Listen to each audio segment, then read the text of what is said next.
શ્રી ભવાનીધામ સંકલ્પ યાત્રા ખેરાલુના મલેકપુર રામદેવ પીર મહારાજના મંદિરેથી 1008 ગાડીઓના જંગી કાફલા સાથે માં અંબાજીના ધામમાં જશે અને ક્ષત્રિય ઠાકોર સમાજની આસ્થાનું ધામ એક સંસ્થાનું નિર્માણ થાય એ માટે સંકલ્પ લઈ અને ત્યાં અંબાજીમાં સભા યોજશે.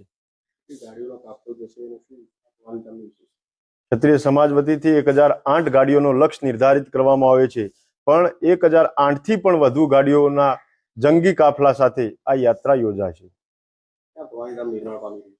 એ સ્થળ અને ભૂમિપૂજનની તારીખ પણ ટૂંકા ગાળાની અંદર આપ મીડિયા મિત્રોના માધ્યમથી અને જાહેર સભાના પ્લેટફોર્મ પરથી એની પણ સ્પષ્ટીકરણ અને જાહેરાતો કરીશું. પણ હાલ પૂરતા આ ભવાનીધામ સંકલ્પ યાત્રા યોજી અને સમાજમાં એક ચેતના અને ઉર્જા લાવવા માટે કાર્યરત છીએ.